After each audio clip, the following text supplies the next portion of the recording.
Hey guys, welcome back to Magic TV. My name's Craig. It is 12 o'clock on a Sunday, which means it's time for a Q&A. Now, this is where I take all the questions that you've asked over the course of the week and I try to answer them to the best of my ability. So first of all, thank you so much, guys. Thank you so much for tuning in. If you've watched one video on this channel over the course of the week, I really massively appreciate it. Now, in the Q&A, like I say, I'm going to answer all of your questions.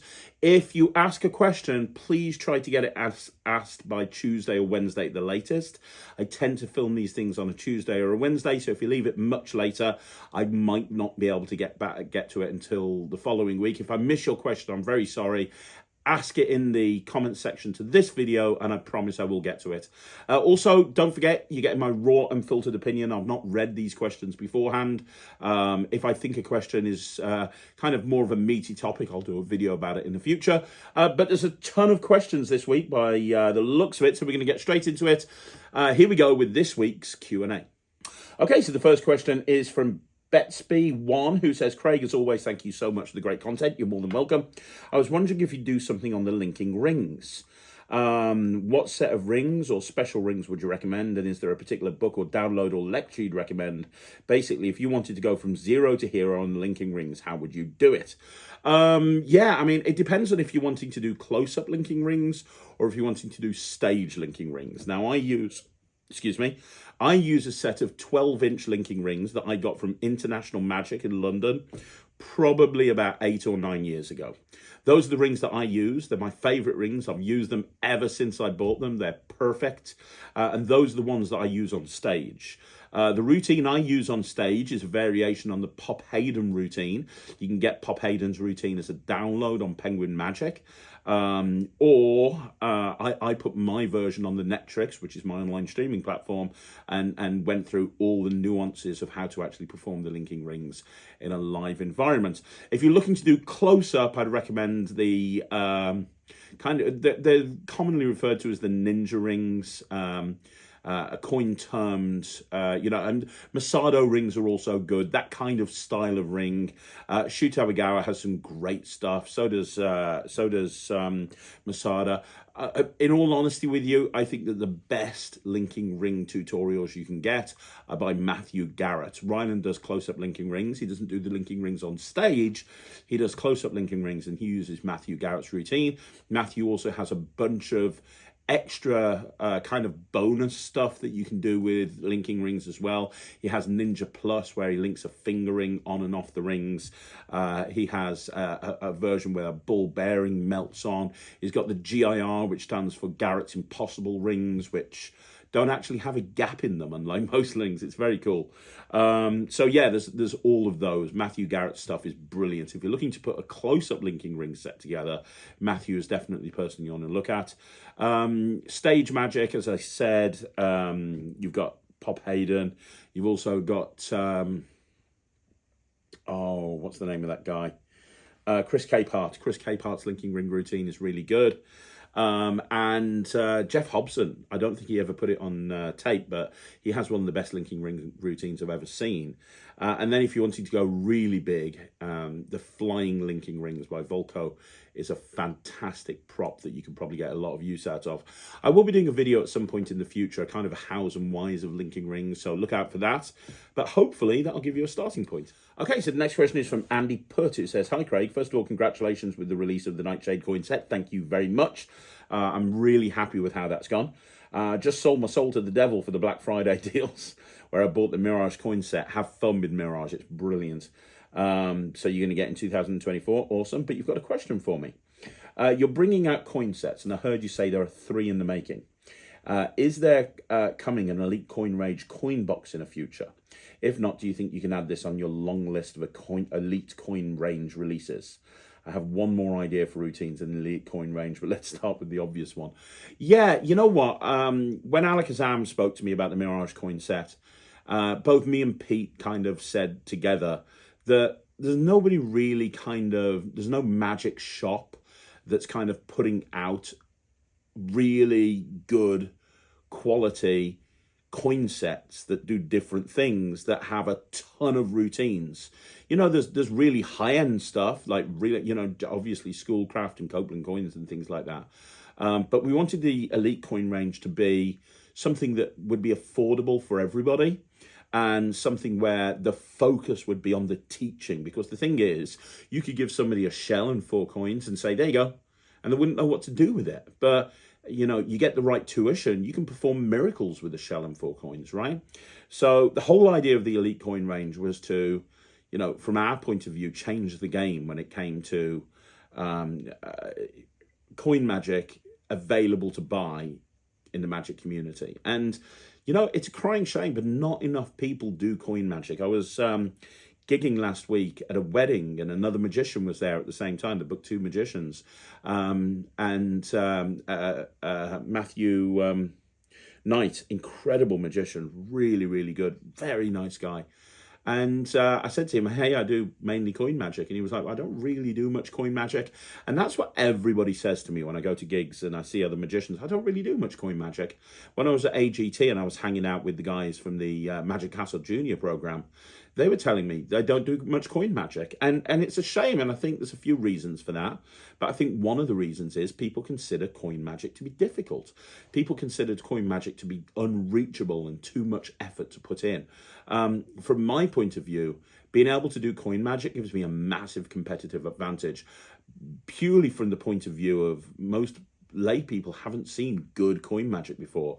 And when I start performing coin magic and I show them something with coins that happens in their hands, they immediately sit up and pay attention. So the elite coin range was something that I was very passionate about. And obviously it started with the Mirage coin set, which was very well received, and really kind of took the idea of a flipper and a copper silver coin and, in a completely different direction to anything anybody had seen before. Then you had the apparition set, which I still think is probably the best set to get if you're brand new to coins, because you can literally do a self-working coin trick with it with no palming, which is insane. And there's so much you can do with apparition. And then obviously after that, the next step was the Nightshade coin set, which has just been released as of time of filming. It got released a couple of days ago. Filming this, I've just got back from Alakazam. And the Nightshade coin set has been getting rave reviews. They almost, I think when I last spoke to Pete, I think they had like 5 or 6 sets left. I think they're pretty much sold out of batch 1, which is incredible, And the Nightshade coin set, I still say, one of the best coin tricks, if not the best coin trick I do, is the Copper Silver Extreme off the Nightshade coin set. If I was going to do one trick to somebody and really wanting to impress them, I'd probably do the Copper Silver Extreme off Nightshade. There are 3 other ones in the works, where, that we've been working on for a while now. I don't think we'll be seeing another one until maybe the tail end of 2024, because part of wanting to put the elite coin range together was wanting to actually make sure that the instructions and the tutorial was second to none. So it's not just like you're buying a set of coins, but you're buying a ton of routines that you can actually do with these coins. And the instruction has to be there so you understand exactly what you're doing with them. And it takes time to create routines. And from my point of view, I need to work them in. I need to do them in gigs, and I need to make sure that they do what they need to do, because I hate it when you see an instructional product and you can tell that the routines haven't been worked in. So that takes time, and I'm working them in at the moment. But so I can see maybe tail end of 2024, something like that. But the first one is very different to anything in the elite coin range. It's not a gaff that's ever been seen before. It's not anything that anyone has ever seen before. And without giving too much away, we're having to injection mold it. We've had the 3D, we've had it 3D printed. I've been prototyping. I've been using the prototype for a few months now, getting great reactions from it. So now it's getting injection molded, and it's killer. It really is. The second one is again, you're getting a gaffed coin. You're getting 2 gaffed coins. It's a coin set, so you're getting 2 gaffed coins and 3 regular coins. One of the gaffed coins is a standard gaffed coin, but beautifully made. The other one is mad. It's a gaff coin that's never been seen before, that allows you to go in a completely different direction with a lot of the stuff that you're doing. It's crazy. And when we first went to Roy to say, could you do this? He was like, well, actually, I don't think it's possible. And he came back and he made it happen, which is amazing. And then the third coin set is, again, something that I've been doing for about 15 years. Back when I worked with World Magic Shop, I bought out the Mirage coin set, which obviously got massively updated in 2022. And then I bought out the Nightshade coin set, which got massively updated in 2023. There was going to be a third coin set that I bought out with World Magic Shop, and it was called the Imagination coin set. And it never happened. And the reason it never happened is because it was going to get filmed, and then I walked away from the Magic community, and we all know why. But I walked away from the Magic community, so that set was never made, but it still exists, and it's probably got about 30 or 40 routines at this point, because just like with Nightshade and with Mirage, I've spent the last decade working on routines for it. And I said to Pete, you know, when we started talking about the Elite coin range, I said, let's bring Mirage and Nightshade out first, and then we'll bring out Imagination. So that one's probably the closest to be done, because that's had the most work done on it. The other two I'm working in right now, and that's probably a process of over a year.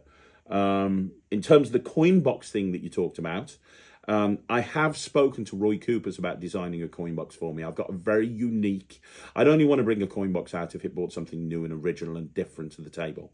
And I've got something very different and very original with a coin box that's never been seen before, that would literally take it in a completely different direction. And Roy's trying to work on the prototype at the moment. He said to me, he's been trying to work on it since Magic Live, and he said to me at Magic Live, I don't know if this is possible. And at the moment, he hasn't been able to make it happen, but if he does, it's going to be killer. So watch this space. But, you know, I only want to bring a coin box product to market if it offers something different, so we'll see. The next question, again, is from Andy Putt, 94, who says, is there coming a Craig Petty lecture tour in Europe? I'm living in the Netherlands, and I saw that Matthew Wright will lecture here in March, and I thought we need a Craig Petty lecture. I want to meet the legend himself. Good grief, I'm not a legend. So please consider a lecture tour, maybe even a Ryland Rubik's Cube masterclass as a special guest. Thanks in advance. Good luck with the filming of all the projects you're working on. You are in my opinion, you're the creator of the year, and I hope you're doing well. Thanks, buddy. Yeah, I'm really good. I'm really good. I want to start doing more lectures. You know, I didn't know whether I wanted to. I've kind of been... I've done the odd lecture or two since coming back to the community. I mean, one of the highlights of me coming back was getting a standing ovation for a lecture at the Magic Circle, which doesn't happen very often, and that was just amazing, and that's always going to be a career highlight. But outside of that, I haven't really done that many lectures. I did the session, I did Blackpool. I've got a couple booked in next year. But it's not something I've actively promoted. But I've made the decision that I want to do a lot more lectures all over the world, and it's going to happen. Next year. I'm putting those things in place. I need to get through December. December is the busiest time of the year for me. I have to try and continue to produce all of the stuff for Magic TV. I'm still working on projects for various different companies, but also as a company, you know, our company is doing thousands of events over December, and I'm probably doing about 40 gigs myself.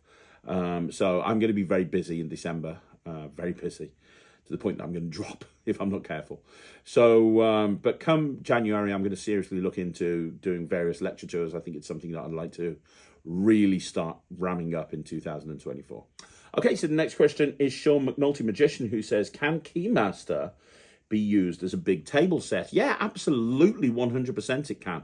Keymaster, the two routines that I do when I'm doing big tables, banquet tables, is I do the original Keymaster, and just by showing it like this, everybody knows what a key is, everybody can see it, and I hand it to the person on the left, I hand the other key to the person on the right, I do the original routine, and then I do the key off string routine, which is very visible to a group of people on a banquet table. So yeah, 100%. I've got footage somewhere of me doing Keymaster at a banquet. So I'll try and find that footage and play it for you. At some point, I'll put it onto a review show special or revisit it or something. But yeah, 100%. You can do Keymaster in a banquet situation. Yes.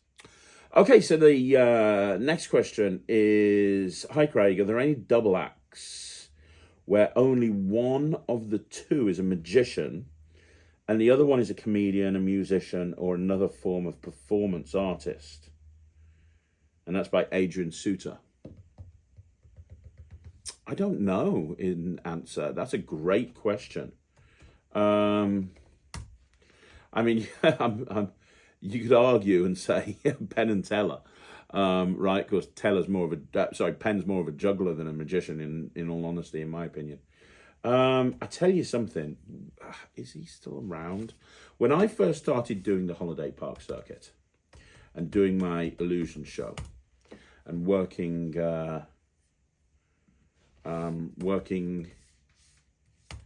when I started, here we go. When I started working the holiday park circuit and seriously working the holiday park circuit, I met a guy called Tracy Hughes. And Tracy Hughes had an illusion show. And the illusion, right, so the thing with an illusion show is generally as an illusion show, there's two people on stage and the girl who gets in the box is normally a dancer or something, not a trained magician a lot of the time, right? I'm just looking at his website. The reason is he had an incredible illusion show that he did a lot of showcases. And he had his wife involved in it, and his wife was a singer. But she was also a box jumper. So she was an assistant who jumped in and out of the boxes, but she was also a singer. And they used to have some amazing set pieces that they would do in their show, and I just absolutely loved it. I'm trying to find some, but I can't. But she, so for example, the rising stool where you sit on a stool and the person just rises up. I can't remember the name of it. We've got one in the warehouse, ironically. The rising stool. They used to do that, and he would sit on the stool. And I'm trying to remember now. I don't want to get it wrong. She would be standing there singing, and she'd sing something like "You Raise Me Up" or something like that, and as she's singing that, he would be floating up on the air in this stool, looking kind of surprised at it because he was doing card flourishes. I might be remembering that wrong, but that was the basic sort of thing that they did. So she would sing and he would do illusions, but they would tie the two in together, and it was really smart. And I remember watching it at many, many showcases when we were on the same showcase as them. And I remember being very, very impressed. Every time I saw them perform, they always went down brilliantly. And it was such a clever use of having two people in the act, one of which was a singer and one of which was an illusionist. Now, outside of that, I can't think really of any other double act where one's a magician and the other one's not a magician. I'm trying to think, but I can't think of anything. It's a great question, Adrian, and I'm sure that there are people out there that have done that, but I'm not too sure who or what they are. If you could let me know in the comments. I know there's a lot of kids entertainers that will go and do the show with their wife or their partner, and their partner won't necessarily be a magician, but they'll be doing balloon modeling or something, and they'll put a two-person show together with the both of them. I don't know if that's really what you mean. But let us know in the comments down below. Do you know any double acts where there's only one magician and then the other person is a performer with a different skill set? Okay, holy macaroni. I've just seen who the next question is from. It's from Magic Inventor. Now, if you don't know who Magic Inventor is, go and subscribe to Magic Inventor immediately, because Magic Inventor is the YouTube handle for Angelo Carbone, who, in my opinion, is the hot tip to win Creator of the Year 2023. So, right, wow, let's see what Angelo's got to ask. When you come up with a trick to market, how do you choose between Murphy's, Alakazam, or Penguin? What makes one trick an Alakazam release and not, say, a Penguin release? That's a great question. I mean, that's an amazing question. And the answer is, it's just kind of a feeling that I get, right? It's just kind of a feeling. It's such a good question. It's kind of more of a feeling. So I don't want to say this feels like an Alakazam trick. This feels like a Penguin trick.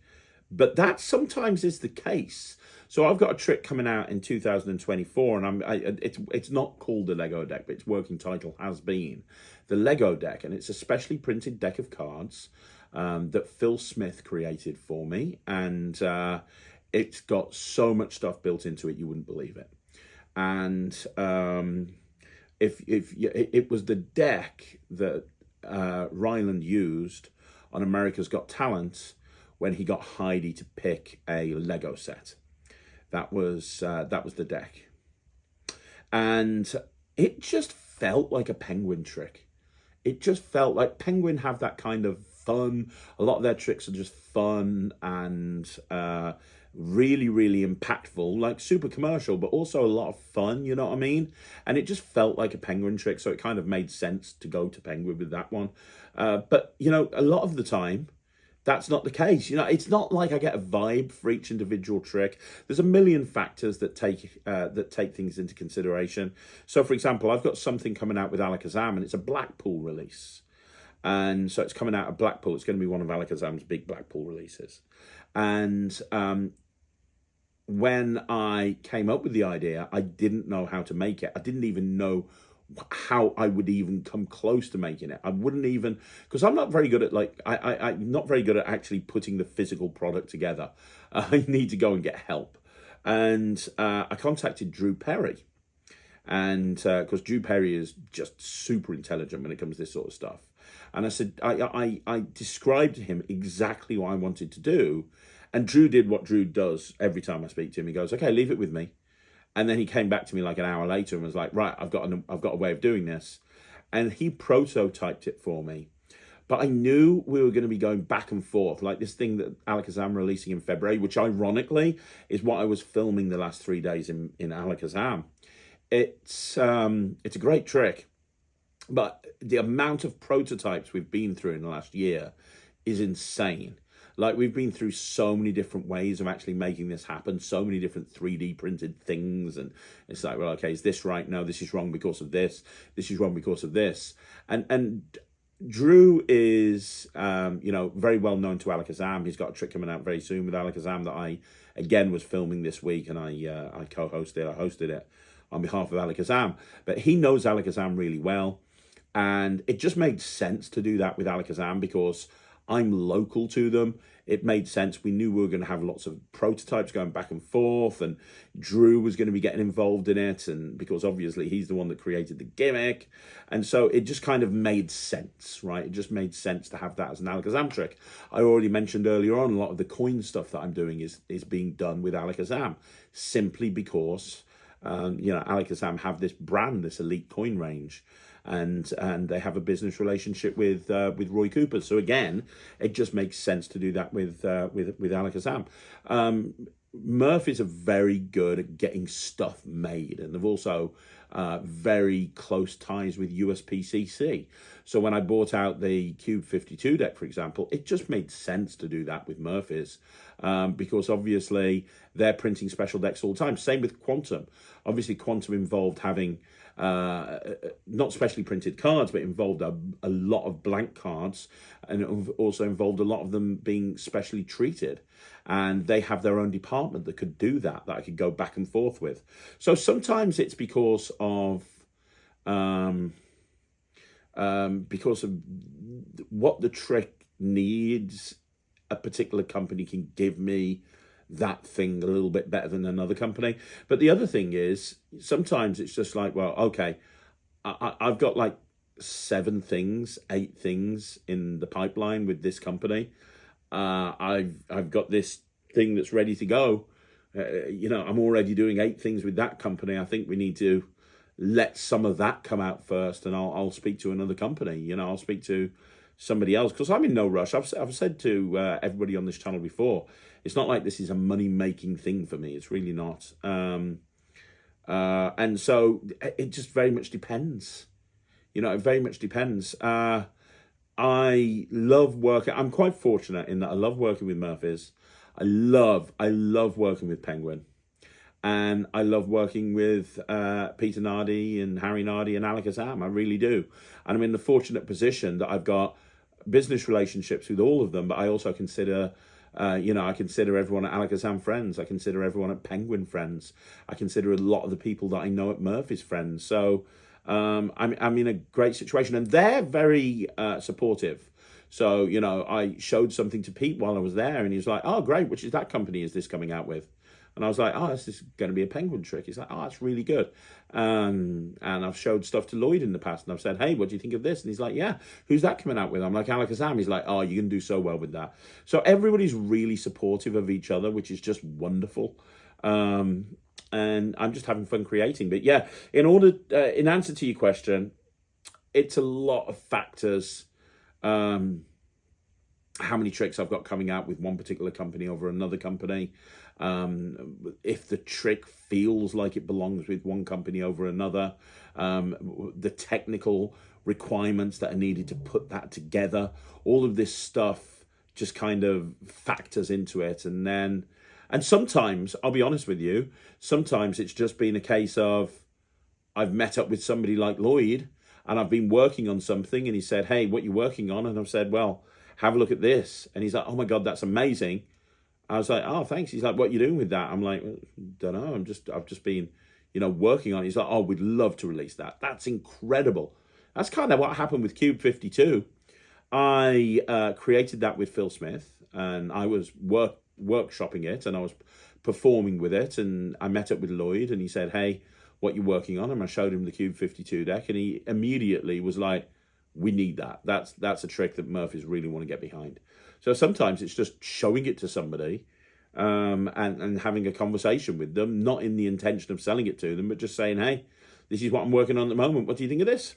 So yeah, I mean, it's a bit of a wishy-washy answer, but that's genuinely the way I go with this. Okay, so the next question is from Jay Lebowitz, who says, great review show as always. Thank you very much.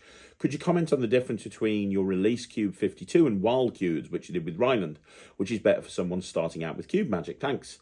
They're two completely different tricks. I mean, they couldn't be more different if they tried. Wild Cubes is a set of cards with scrambles on them. So it's pictures of cubes that have been scrambled. While Cube 52 is a deck of cards that are designed to look like the sort of thing a speed cube would use, and each one of them has got like a full color on it. So they are very, very different. If you're a beginner in Cube Magic, I'd probably say Cube 52.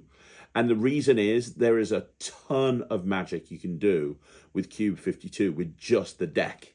So you can learn some of the stuff with just the deck, and then you can work on the cube stuff over time, and then maybe add the cube into some of the other routines you're doing. And also there's some routines that you can do with Cube 52 where you don't even have to, you are using a cube, but you don't have to have any ability with a cube at all. Now with Wild Cubes, it's basically a wild card routine. Okay, so with a matchup at the beginning. So you have all these different scrambles, they pick one, you have the cube mixed up, and then they match, and then you solve the cube, the pictures of the cubes, and then you solve the actual cube. Now, again, there's routines that don't require the cube, and you just do it as a wild card, which is fine.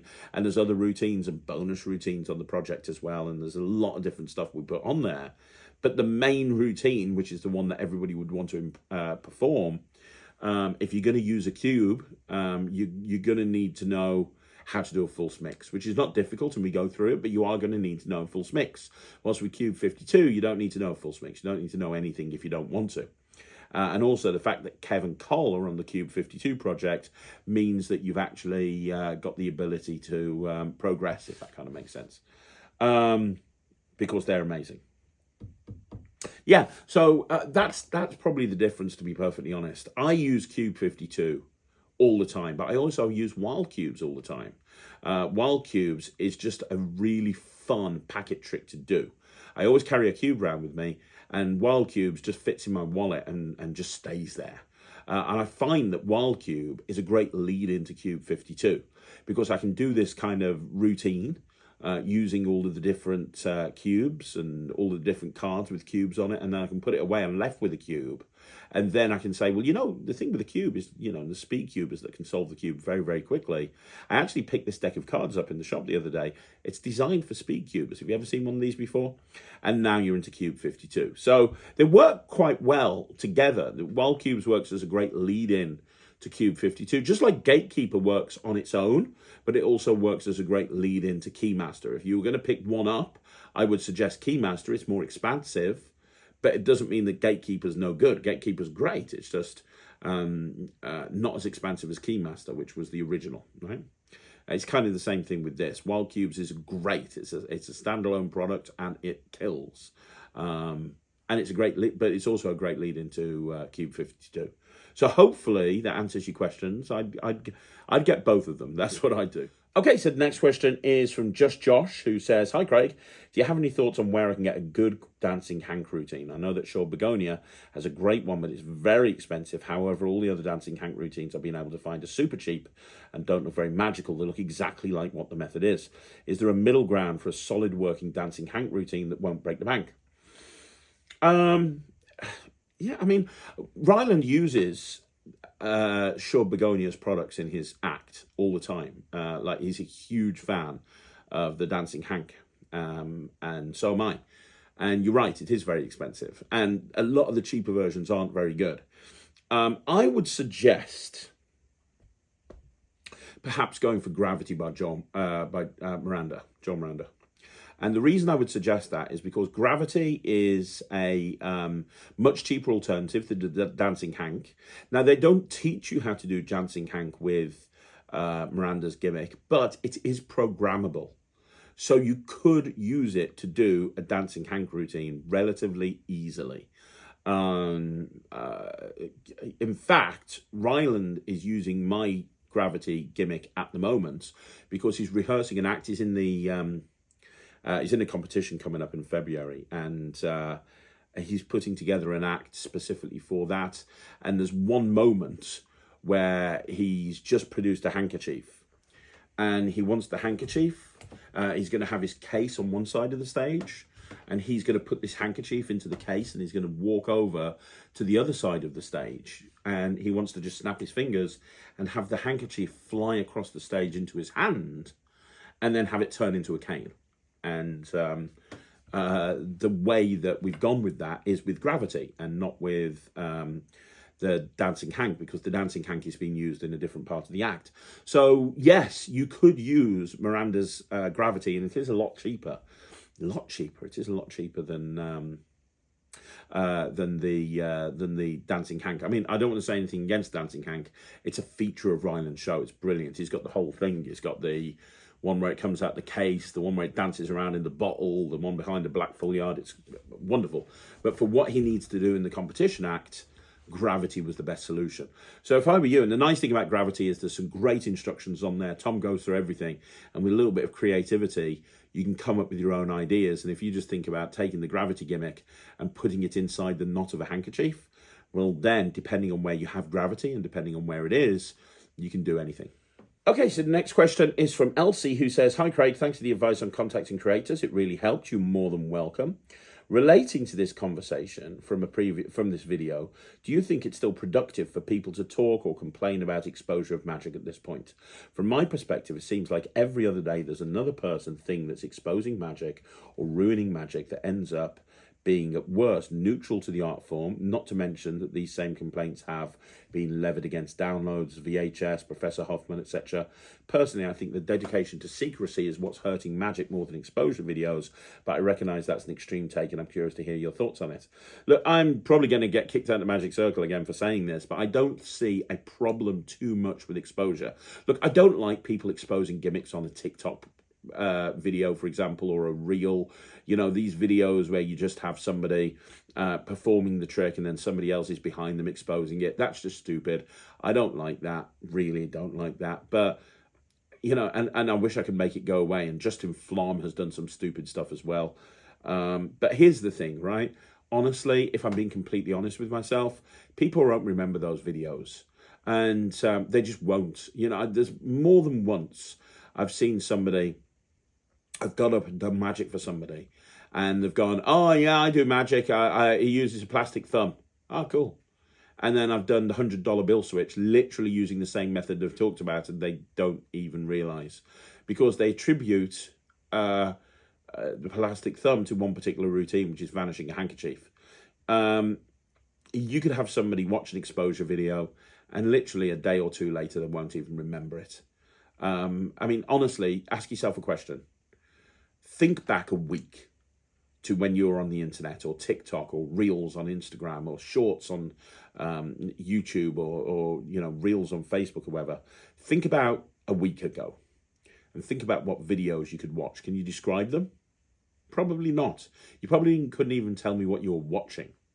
Now, could you from 6 months ago? No. Could you from a year ago? No, of course you couldn't.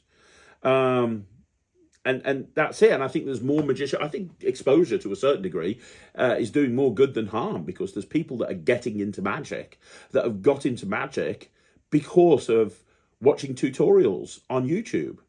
I know that there's tons of professional magicians that started off watching videos on YouTube. The more people that are getting into magic, the better. Because when you get into magic and the bug bites, you start buying tricks. It's good for the economy and the industry. It's good for the magic shops. It's good for the creators. It's good for convention. It's just good in general, right? And the biggest thing that I can tell you is, I kind of think of it a little bit like wrestling. So I'm a huge wrestling fan, as most people know. And, in the 1980s, kayfabe, what wrestlers call kayfabe, was just like real. Back in the 1980s and perhaps even into the 1990s, wrestling companies would go to the most ridiculous lengths to make people believe that what they were seeing on their TV was real. And they were concerned that if kayfabe was broken, then the wrestling industry would die, right? That's just a fact. I mean, I remember reading once a story about the $1 Million Man, Ted DiBiase. And when he got the job in the WWE as this $1 Million Man character, Vince McMahon said to him, "Hey, you got to fly first class. We're going to get you a limo. You got to go everywhere in the limo. I'm going to give you hundreds of dollars. I don't want you to pay for anything with anything less than $100 bill. I want everybody to think of you as the $1 Million Man." And that's what it was like in the 1980s, right? Fast forward to 2023. I'm pretty sure that everybody knows that wrestling is predetermined. Everybody, you see it all the time on the internet. Everybody knows there's producers. Everybody knows that the outcomes are predetermined. Has it affected the wrestling industry? No. If anything, it's doing bigger business now than ever before. Now, I know that people will turn around to me and say that, TV viewership is down, and it is. But places like WWE, TV viewership is down across the board, right? Because of how we take content in these days. But the bottom line is, WWE is a prime example, is making more money than ever before. They're selling out arenas. At time of filming this a few days before, it was Survivor Series. It was the most, it was sold out arena. I think it was the highest grossing Survivor Series in history. Corporate sponsorship was up by X amount. AEW is, arguably, come out of nowhere to be the second biggest wrestling company in the world. You've got Impact that's changing its name back to TNA. Wrestling is really popular now more than ever. And I see people, it feels like the 1990s where people are walking around with wrestling t-shirts. I see that an awful lot these days. And everybody would have told you, if you'd have gone back to the 1980s and said, "Hey, the entire world is going to know that this whole thing is a work, none of it is real, and people are going to be in on it. They're going to be smart to everything that happens behind the scenes, and there's even going to be podcasts with people talking about it and talking about bookers and producers and all of this stuff." And they would have gone, "Oh my God, the industry's over. That's it. We're done." But that's not the case. And I think we're in a similar situation with magicians, in that magicians are scared to death that exposure is going to hurt our craft. Everybody knows that magic's not real, and if they don't, they're dumb. Everybody knows that magic's not real, and you don't go to a wedding and see a magician and go, "Oh my God, he has ungodly powers. Oh my God, he's somehow been imbued with the powers of the gods. That's the only way I can assume that coin disappeared and that card came out of his wallet and that deck turned into a piece of glass. What the hell? Oh my God, this man has really mythical powers." Shut up.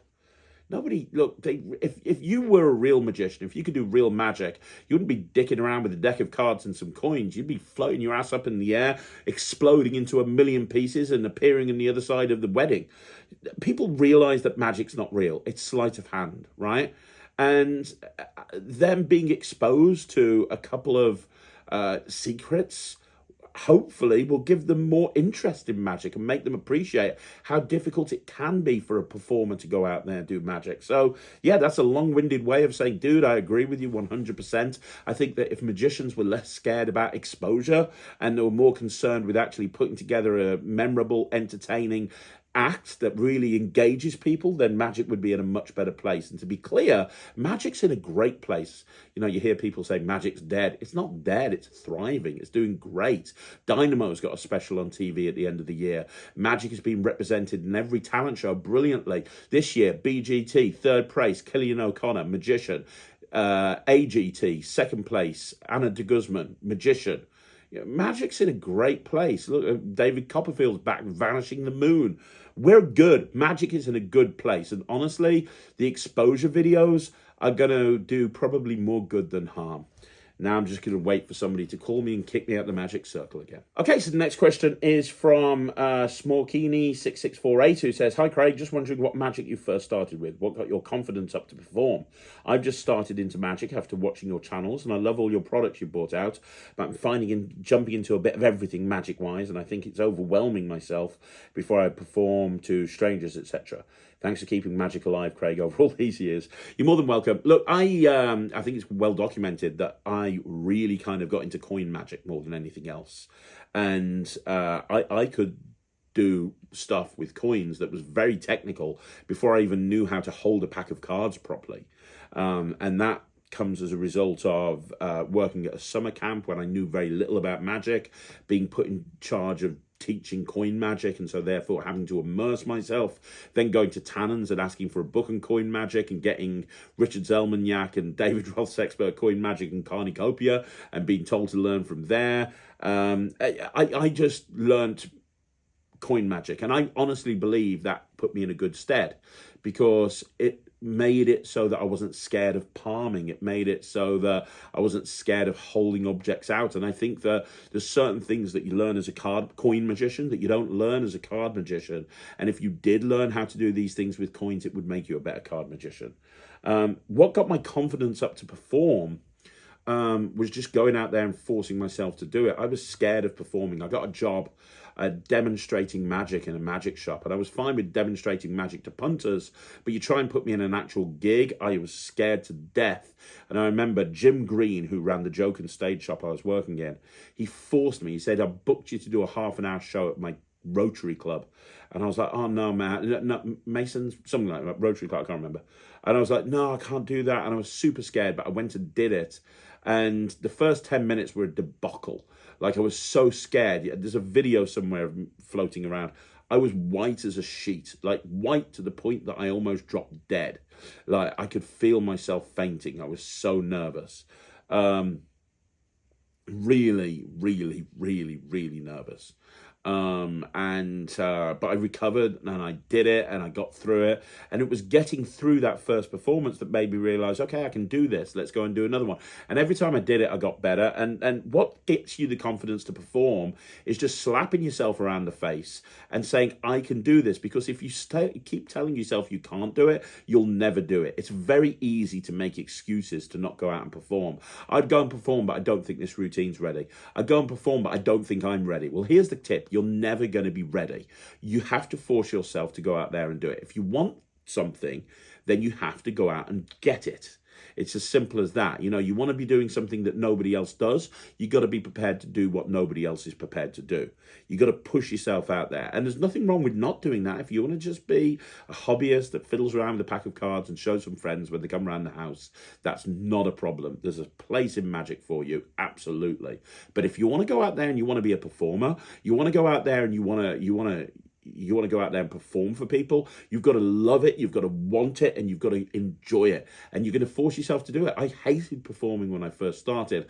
Now I love it more than anything else.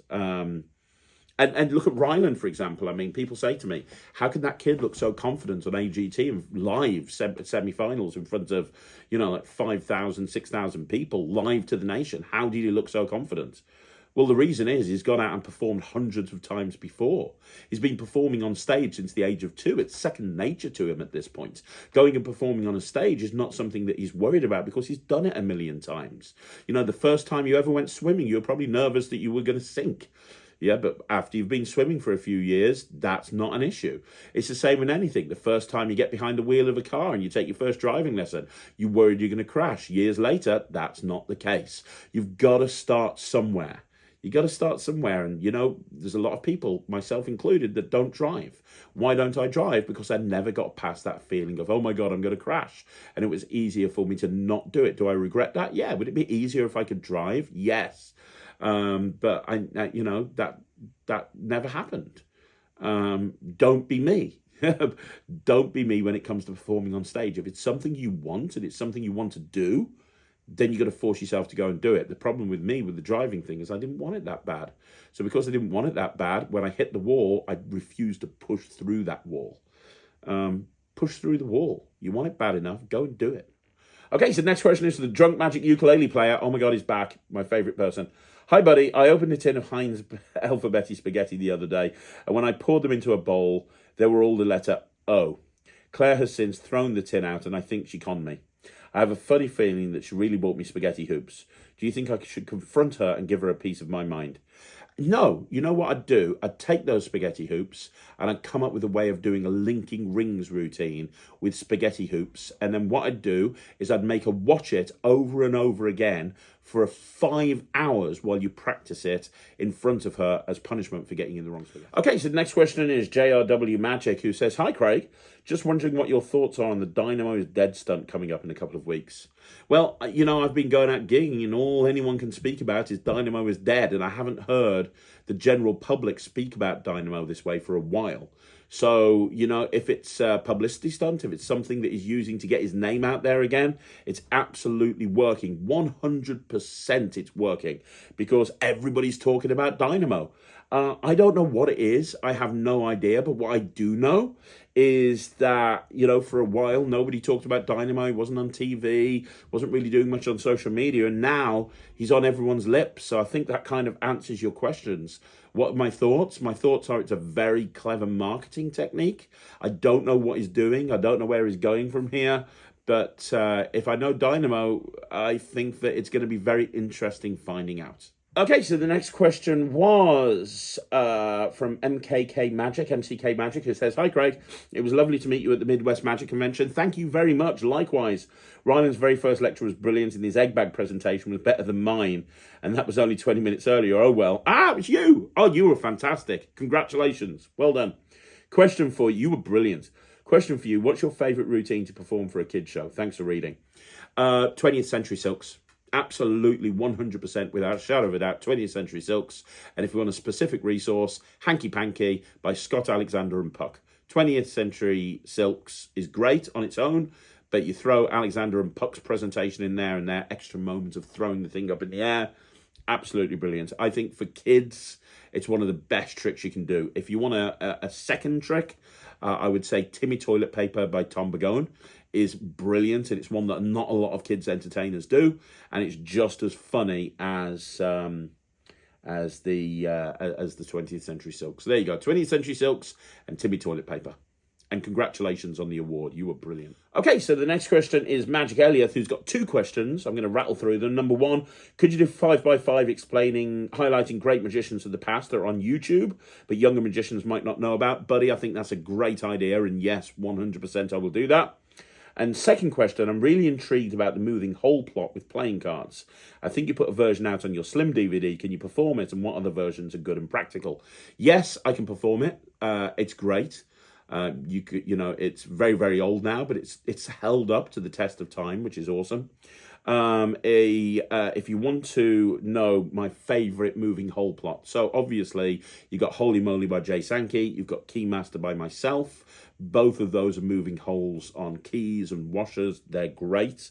If you're talking about playing cards, Holy Terror, I think it's called Holy Terror, by Mike Powers, and you can learn it.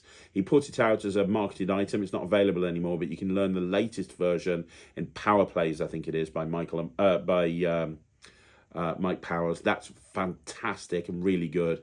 I also remember that R. Paul Wilson had a fantastic version of Whole Matrix many years ago that was really good. It's well worth looking that up. Obviously, you've got Michael Chatelain's gimmicked card that's designed to do a whole Matrix, which looks awesome. Hollow as well, which came out many years ago. That was a great moving whole plot. And Hollow 2.0, where the whole grew in size, that was also really good. And then that brings us to the greatest moving whole... Oh, hang on. I also want to talk about Dave Forrest. Is it the moving whole plot he does, which I reviewed a little while ago? I think it's Notion in Motion. No, that's not it. That's Angelo Carbon's Rising Card Deck. The Dave Forrest moving whole trick was really good. I can't remember the name of it. And also on the Sankey Sanders sessions, Jay Sankey put a really great moving whole trick on there as well. And it was on the Sankey Sanders sessions by Jay Sankey and Richard Sanders. But the best moving whole plot of all time, in my opinion, is Mike Powers, the pothole trick. The pothole trick is brilliant. It's one I've done for probably coming up on 25 years now, something like that. And it is the greatest moving whole plot in the world. It's a great way to give out a business card. It makes it personal to the audience. It's an anytime, anywhere miracle. It's one that you need a little bit of attention on. It takes a few minutes to perform. But if you've got that time, you've got that attention, it's a great trick. If you haven't seen it, the pothole trick by Michael Close, which you can learn from Workers #1, I believe. Workers #1, which is available as a download on his website, although get all the Workers material because they're all great. It was also on his very first DVD set from L&L Publishing, which you can now get from a download. All of that, really good. Okay, so the final question today is Archie Cox 7921, who says, "Hi Craig, how do I show my character and personality throughout my performance without directly saying what it is?" Really just through the material you perform and the music that you choose. Your character can shine through in so many different ways. How you dress, how you walk around on stage, how you act, the magic that you perform, the music in which the magic is performed too, right down to how you're introduced on stage. Absolutely everything can showcase your character. So look at Tom Crosby, for example. He's the performing nerd, but when you look at how he's dressed with the vest and everything, you can see he's a nerd right from the second when he walks out on stage. You can see that his character shines through straight away. And then the props that he uses, trivia cards, Rubik's Cubes, that sort of thing. You can just tell immediately this is a guy that's meant to be a nerd. Then you look at Jason Ledane. He's this suave, sophisticated card cheat. Look at all of his videos and how he dresses and how he acts and how he speaks. It comes across that this is a charming card cheat from the second that you see him. So how you dress is very important. The music that you use, if you ever get a chance to see Ryland's show, you'll see that he's got a lot of upbeat music, a lot of kiddie type music, because that fits his character. The magic he's doing is with puzzles and Rubik's Cubes and jigsaws and things like that, because that's the sort of thing that a kid would be into, right? And I'm very passionate about that. I've seen kids and they perform and they go, the whole presentation is, well, when I went to India at the age of 10, I met a con man. It's just, they've just took this out the product and they've just parroted the presentation. Think about the magic that you use and the props that you use and make it appropriate to your character. I'll never forget Tom Crosby saying, look, I go around magic conventions, but I hardly buy anything these days because I know it's not going to fit my character. So yeah, that's the biggest piece of advice I can give you, to be perfectly honest. Think about every single aspect of what you do and how you come across to an audience. So there you go, guys. That's another Q&A in the bag. Thank you once again for joining me right here on Magic TV. Don't forget, you want to see more videos like this, like the video, subscribe to the channel, leave a comment down below. Don't forget, if you want to leave a question, do so by Tuesday or Wednesday by leaving a comment down below. And if you haven't already done so, please go check out the Netrix. It's www.thenetrix.com. It's my online streaming platform. We've just had Dave Forrest do a masterclass on Netrix, and dear Lord, it was good. I absolutely loved that masterclass. It was one of the best. So you want to see more videos like this, like the video, subscribe to the channel, join the Netrix, www.thenetrix.com, and I'll see you later on this evening with a review show special right here on Magic TV.